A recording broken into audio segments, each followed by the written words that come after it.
comment, like, subscribe to this video. I just thought I'd do a quick video today just on my top 10 things that I'm really enjoying and liking about this bike, and the 5 things I think that you should be aware of before you make a purchase of a Spyder Can-Am or any Can-Am product. But today my focus is the Spyder Can-Am F3, F3S, and the F3 Special.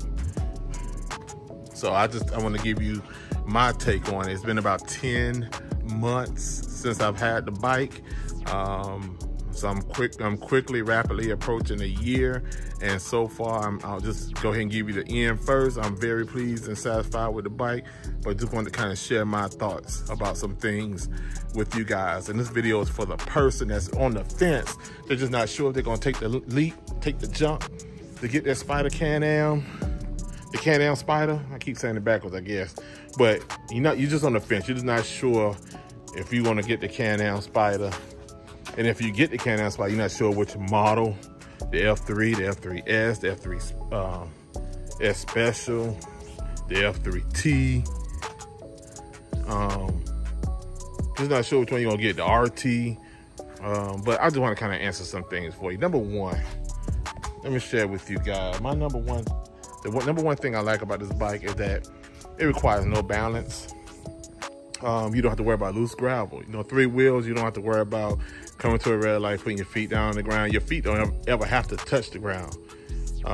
If for some reason you're wearing white shoes, I don't, but you're wearing white shoes, by the time you get to your destination, your shoes will remain white because your feet will not have touched the ground because of the 3 wheels. So I really dig that part. I think that's really cool. You don't have to worry about loose gravel catching you and kicking that tire from up under you and you ending up on the ground. Do I sound like I'm talking from experience? Yeah. You don't have to worry about loose gravel. So that's number one thing. The number 2 thing is no clutch. As you know, on the Can-Am Spyders, you use the semi-automatic. So you just use this thumb shifter right here, and you know it automatically shifts down for you, but you have to shift up. But you know, you don't have to worry about shifting the gears down. But for a fun piece of it, if you want to kind of hear the sound and play with it a little bit, I do recommend that you downshift appropriately as well. Don't tear your gears up, but downshift by listening to the engine and watching your RPMs.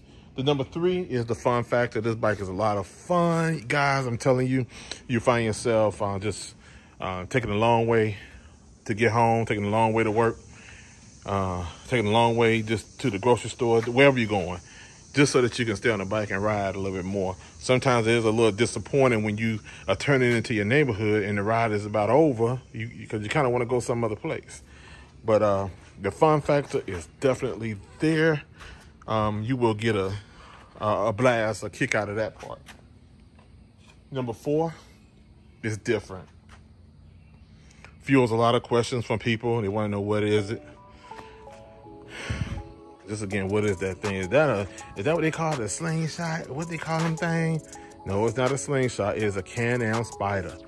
Well, that looked a little different than something that I saw the other day. It could have been the Riker. Yeah, it was a Riker. Oh, okay. They're 2 different bikes, but they're both made by Can-Am. It just fuels a lot of different questions, and you just have to, you know, it's fun. I like talking to people about them and giving them information and stuff. And like I said, helping that person out that's on the fence. They're just not sure what they want to do. So just helping them out.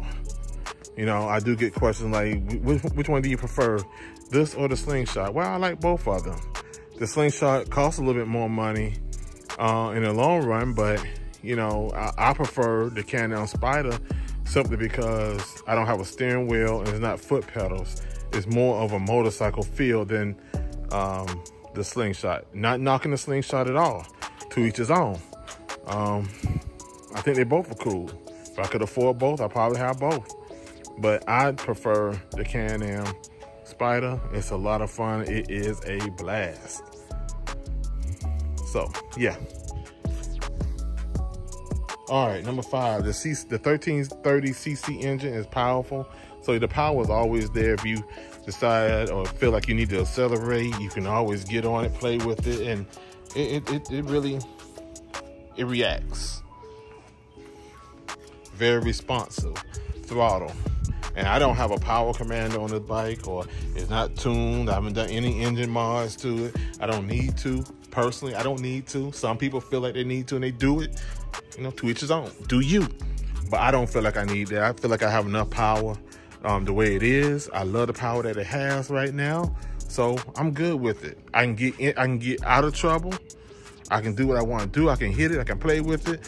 It's more than enough power in my mind. Okay, the next thing is storage compartments. I love the storage compartments. Today is June the 26th, Saturday. I got up early this morning, went to the grocery store. I went to the, there's a grocery store maybe 3 minutes away from me. I went to the grocery store that's like 35, 40 minutes away from me. That was my excuse. You know, I'm going to the grocery store, so let me get there. But, you know, after I made the purchases and stuff, the storage compartments, up under that, let's see, can I open it?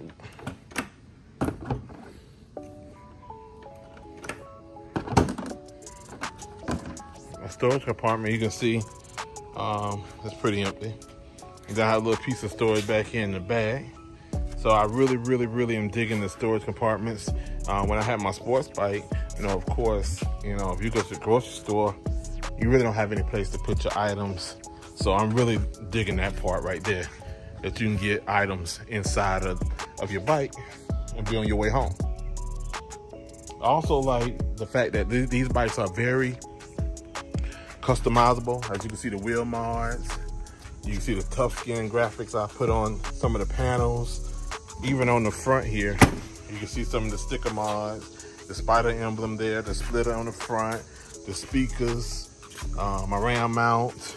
I put stickers on the storage compartment on the back, stickers right here on the back, Spyder emblem, passenger foot peg. I probably can't remember everything I've done. Foam grips on the handlebars, the convex mirror that gives you a wider angle. What else? That's it. The fog lamps in there, LED lights in the front, the bright light in the front. So the bikes are very customizable, which I really like about these bikes. So, you know, if you get one, you can look forward to making it your own. Also, like number 8, you know, its stance. It has a very handsome and aggressive stance at the same time. I'm really digging that. I'm really feeling that. I love it. I love the way it looks, the way it sits, the way it parks, the way it rides. I just love the bike. All right, and number 9, the bike is all inclusive. Men, women, old, young, they make a difference. Have taken to the Can-Am bikes. It's easy to ride. If you can drive a car, I always say that you can ride one of these. You just need to go through what I would recommend is the motorcycle safety course, of course. Just so that you can learn some of the basics of motorcycle riding, because they still apply to the Can-Am Spyders, or 3-wheel motorcycles, I should say. So I do recommend that. Even though it's all inclusive, doesn't mean that everybody should jump on it, but everybody does, you know, it crosses the gender gap and all that kind of good stuff. So I do like the fact that it's all inclusive. Number 10, it's comfortable to ride. I do like that.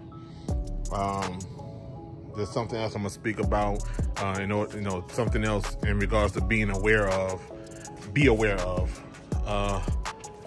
in just a minute when it comes to the comfort, but the bike is overall comfortable to ride as well. All right, now let's go ahead and move into the 5 things to be aware of. Number 1, it is a money pit. I just shared with you all the mods and all the things that I've done to the bike. You have to do things at your own speed. That's the number one thing to remember. Just because you have the bike don't mean you need to jump out there and just buy everything that you possibly can buy. One of the first things I would say buy if you decide to purchase this bike or any other three-wheel motorcycle are these mirrors. Those mirrors actually stick on top of your factory mirrors, and they just give a wider viewing angle and make it a lot better seeing your surroundings. I would recommend that first. The second thing I would recommend is your phone mount, so you can put your phone up there and have that accessible for navigation or whatever the case may be. And then from there, whatever your preferences, whatever you choose to do from that point. So number one thing to be aware of is it can be a money pit. Number two, the backrest. If you're traveling more than 2 hours, I would recommend that you have a backrest. You can purchase that through aftermarket or through the OEM, through Can-Am. It is quite expensive, but it can be purchased. So I think, and I feel like the Can-Am Spyders and Rikers, all of them should come automatically with a backrest, and then kind of give the consumer the option or the choice whether or not they want to use it. But no, if you want that, you have to buy it separate. And I think right now for the Spyder F3, Can-Am has a sale going on right now. So I think it's like $339 or something like that. So you can see it's quite expensive. I think normal price is over $400. So yeah, that's number two. Number three, they also could have made the stock seat a little bit more comfortable.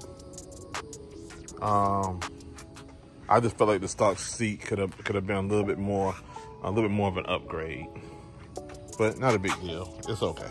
Number four, you will spend an unordinary amount of time explaining to other folks what exactly this bike is.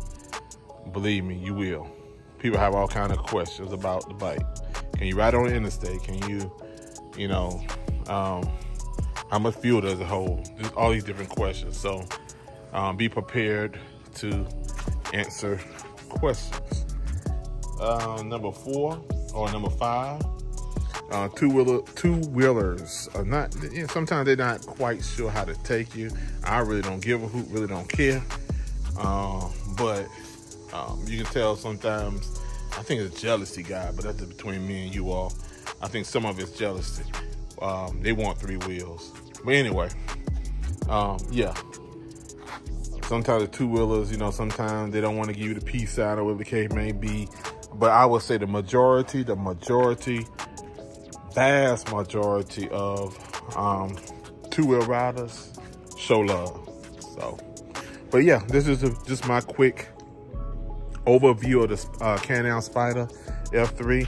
If I had to do it all over again, would I purchase this bike? Perhaps. And I say perhaps because I may step up a little higher if I had known, or someone had a video out there that could have helped informed me. I probably would have gone to the F3S and not just the F3. The difference is the F3S has 10 more horsepower than this one, which is not really a big deal. But the big deal for me is the cruise control. The F3S has the cruise control. This does not. So had the dealer told me that, or the salesperson shared that with me, I would have considered that, and I probably would have gone in that direction. But nevertheless, it is what it is. I made my decision. I love it. I'm not gonna get rid of it because I put way too much stuff into it at this point. But I'm just trying to tell you guys, if anybody there looking, trying to weigh their options, especially between the Can-Am Spyder F3 and the F3S or the F3S Special, I will say go with the F3S. I'm telling you that because no one else told me that, and I think you will benefit from the extra couple of $1,000s with the cruise control alone, and then like I said, it does have 10 additional horsepower. So I've ridden both of them before. The horsepower part is not a big deal to me because I really couldn't feel the big difference with that. But the cruise control, I know I could feel a difference with that. Oh, another mod that I've done also was the exhaust as well. The Two Brothers exhaust with the catalytic converter delete. So straight pipe, Two Brothers exhaust. So like I said, the mods can add up. Overall, scale of 1 to 10 on this bike, I will give it a 8.5. It gets an 8.5 simply because it doesn't have a backrest that comes with the bike, and I feel like it should come with a backrest and a comfortable seat, and a more comfortable seat for the driver. Other than that, yeah, just comment below and let me know what you think. Comment, like, subscribe to this channel, please. I need your support. I love your support. I appreciate each and every one of you. If there's a question that you have that I have not talked about or anything I've not said, please just hit me up below, comment below and let me know. Let me crank it up so you can see the headlights and stuff I did. Hold on.